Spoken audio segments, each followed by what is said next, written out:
Movie की शुरुआत में हम एक घर देखते हैं जिसके दरवाजे के सामने कीचड़ से भरे पैरों के निशान है और उस दरवाजे पर खून के धब्बे हैं। अब सीन शिफ्ट होता है जिसमें डॉक्टर लुइस अपनी पत्नी रेचल, बच्चों एली और गेज और उनकी एक बिल्ली चर्च को लेकर बॉस्टन से लडलू में अपने नए घर की ओर जा रहे हैं। घर पहुंचकर लुइस एली को चाबी देकर कहते हैं कि क्या तुम घर के अंदर सबसे पहले जाना चाहोगी। एली भी खुशी से दौड़कर घर का दरवाजा खोलती है और फिर वे सब लोग खुशी से अपनी नई जिंदगी की शुरुआत करने की उम्मीद लेकर अपने नए घर के अंदर जाते हैं। लुइस और रेचल अपने इस नए घर से काफी खुश होते हैं। अगली सुबह जब लुइस यूनिवर्सिटी हॉस्पिटल में काम पर जाते हैं तब रेचल और एली कुछ बच्चों को अजीब से एनिमल मास्क पहने देखते हैं जो एक बच्चे के मरे हुए कुत्ते की शव यात्रा निकाल रहे हैं। एली बाद में उन्हें ढूंढती हुई घर से दूर एक पालतू जानवरों के कब्रिस्तान में पहुंच जाती है जिसका नाम पेट सेमेट्री लिखा होता है। एली वहीं लकड़ियों के एक ढेर पर चढ़ने की कोशिश करती है, तभी उनका नया पड़ोसी जड़ उसे रोकता है। एली डर कर गिर जाती है और उसके पैर में मधुमक्खी भी काट लेती है। तब जड़ मधुमक्खी का डंक निकालकर उस पर मिट्टी मल देता है। तभी रेचल एली को ढूंढते हुए वहां पहुंचती है।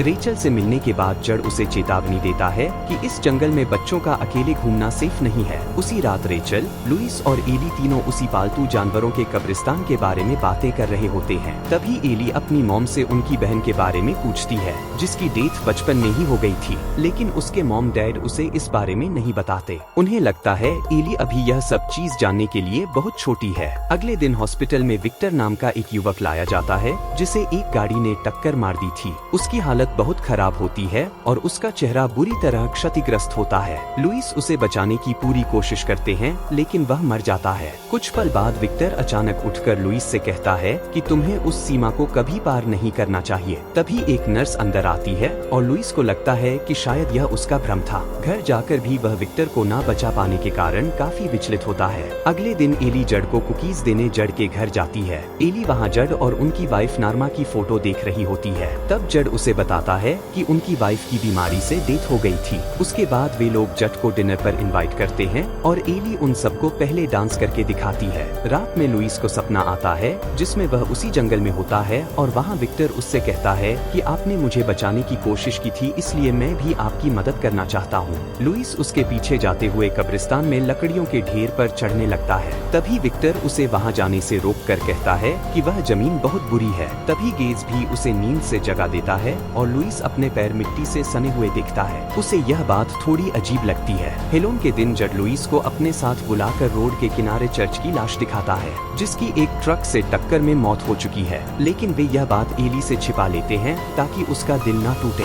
लुइस जब यह बात रेचल को बताता है तब वह चर्च के लिए उदास होती है, लेकिन फिर उसे अपनी बहन जेल्डा की मौत की याद आ जाती है। जेल्डा उससे नफरत करती थी क्योंकि उसकी स्पाइन मुड़ी हुई थी और वह रेचल को डराती थी कि उसका अंत भी वैसा ही होगा। एक रात जब उनके माता पिता बाहर थे तब रेचल की गलती की वजह से जेल्डा लिफ्ट से नीचे गिरकर मर गई। यह अनुभव उसे आज तक दोषी महसूस कराता है, लेकिन लुइस रेचल को समझाता है कि इसमें तुम्हारी गलती नहीं थी और कहता है कि वह जड़ के साथ मिलकर चर्च को दफना देंगे और एली को कह देंगे कि चर्च कहीं भाग गया। अब लुइस और जड़ चर्च को पेट सेमेट्री ले जाते हैं, लेकिन एली को चर्च की मौत के बारे में पता ना चले, इसलिए जड़ लुइस को अपने साथ चलने कहकर लकड़ियों के ढेर पर चढ़कर उसके दूसरी ओर एक पुराने कब्रिस्तान में लाता है और जड़ के कहने पर लुइस चर्च की लाश को वहीं दफना देता है। अगली सुबह लुइस और रेचल एली को बताने की कोशिश करते हैं कि चर्च भाग गया है, लेकिन एली कहती है कि वह पिछली रात वापस आ गया था और अब अलमारी में है और चर्च सच में उस अलमारी में होता है। लुइस उसे जिंदा देखकर हैरान होता है, इसलिए वह जाकर जड़ को भी बताता है, लेकिन जड़ को इससे हैरानी नहीं होती बल्कि वह एली के लिए खुश होता है और वह कहता है कि दुनिया में कुछ जगहें हमसे भी पुरानी हैं और हम नहीं जानते कि वहाँ क्या होता है। लुइस को उसकी बातें अजीब लगती हैं, इसलिए वह खुद भी उस जमीन के इतिहास को जानने की कोशिश करता है। वहीं एली चर्च के साथ खेलने की कोशिश करती है, लेकिन उसे महसूस होता है कि चर्च से बदबू आ रही है। तभी चर्च एली को नोच देता है और एली डर कर भाग जाती है। तब लुइस उसका फर्स्ट एड कर देता है। बाद में जब लुइस और रेचल एक दूसरे के करीब आने की कोशिश करते हैं तब चर्च एक मरी हुई चिड़िया लेकर उनके बिस्तर पर आ जाता है। उसके बाद चर्च का पीछा करते हुए लुइस को एक विजन दिखता है जिसमें कोई कह रहा होता है कि तुम और जिन्हें भी तुम प्यार करते हो वे सब मारे जाएंगे। तभी रेचल को भी एक अलमारी में अपनी बहन जेल्डा की मौत का विजन दिखता है। तब वह डरकर लुइस से कहती है कि शायद हमने यहाँ आकर गलती कर दी है, लेकिन लुइस उसे समझाता है कि सब ठीक हो जाएगा। अगली सुबह लुइस को एली के पास एक ड्राइंग मिलती है जिसमें एक आदमी खून में लथपथ पड़ा है, बिल्कुल विक्टर की तरह। एली बताती है कि वह ड्राइंग गेज ने बनाई है। इसके बाद लुइस जड से वापस मिलता है। जड उसे बताता है कि उस जमीन में वेंडिगो नाम की एक शक्ति मौजूद है जो मरे हुए को वापस ला सकती है, लेकिन वे पहले जैसे नहीं लौटते। जड को लगा था कि चर्च एक शांत बिल्ला है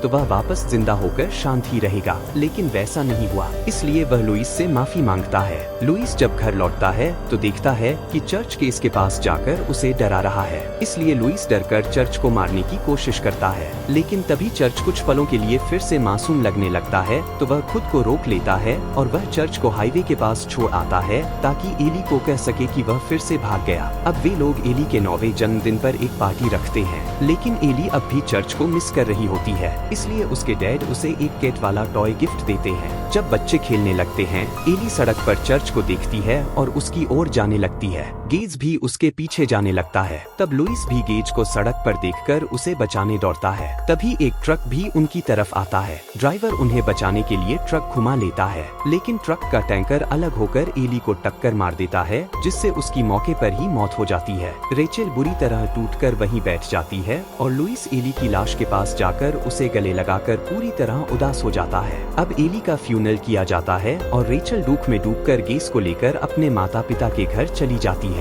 लुइस बाद में जड़ के साथ बाहर बोन फायर के पास बैठकर उदास होता है। तब जड़ भी खुद को एली की मौत के लिए दोषी मानता है। उसे लगता है कि उसे कभी लुइस को वह कब्रिस्तान नहीं दिखाना चाहिए था। जड़ समझ जाता है कि लुइस एली को वापस जिंदा करने के बारे में सोच रहा है, लेकिन लुइस उसके ड्रिंक में दवाई मिलाकर उसे बेहोश कर देता है। फिर लुइस सेमेट्री जाकर एली की लाश को खोद कर निकालता है और उसे पेट सेमेट्री से आगे वाली जमीन में दफनाने ले जाता है। विक्टर उसे ऐसा करने से मना करता है, लेकिन लुइस उसकी बात नहीं मानता और एली को इसी जमीन में दफना देता है। कुछ घंटों बाद एली जिंदा वापस घर लौट आती है और लुइस उसे गले लगा लेता है, लेकिन एली कुछ बदली हुई लग रही होती है और वह अपनी मौत के ठीक पहले के पल याद कर पा रही होती है। लुइस थोड़ा डरते हुए उसके बगल में ही सो जाता है। दूसरी ओर रेचल को अपने माता पिता के घर में भी अपनी बहन जेल्डा के डरावने विजन बार बार आ रहे होते हैं और गेज भी बार बार विक्टर का नाम पुकारता है। उसे भी विक्टर के विजन आ रहे होते हैं। अगली सुबह एली का व्यवहार और भी डरावना होता है। वह लिविंग रूम में अजीब ढंग से डांस करती है, फिर अचानक गुस्से में चीजें तोड़ने लगती है। तभी रेचल लुइस को कॉल करती है, लेकिन वह कॉल काट देता है। इसलिए रेचल जेड को कॉल करके लुइस के पास जाकर देखने कहती है और वह भी समय से पहले ही घर लौटने का फैसला करती है। जो लुइस से बात करने उसके घर आता है, जहाँ लुइस झूठ बोलता है कि रेचल ने उससे संपर्क नहीं किया। जज समझ जाता है कि लुइस ने एली को जिंदा किया है, इसलिए वह लुइस से कहता है कि अगर तुमने कुछ गलत किया है तो उसे अभी भी सुधारा जा सकता है। एली भी यह सब छिपकर सुन लेती है। अब जड़ बंदूक लेने अपने घर वापस जाता है। तभी उसे घर में किसी के चलने की आवाज आती है। अचानक से एली उसके पीछे आ जाती है और उसका अकेली स्टैंडन काट देती है। फिर एली उससे कहती है कि तुमने अपनी वाइफ नॉर्मा को मरने दिया। रूप से तोड़ने के लिए नॉर्मा का रूप धारण कर लेती है, लेकिन जड़ उससे कहता है कि तुम मेरी नॉर्मा नहीं हो और वह बंदूक उठाने की कोशिश करता है, लेकिन एली चाकू से जड़ की हत्या कर देती है। रेचल भी अब गेस को लेकर घर आ जाती है। लुइस उसे बताता है कि झाड़ियों के पीछे एक जगह है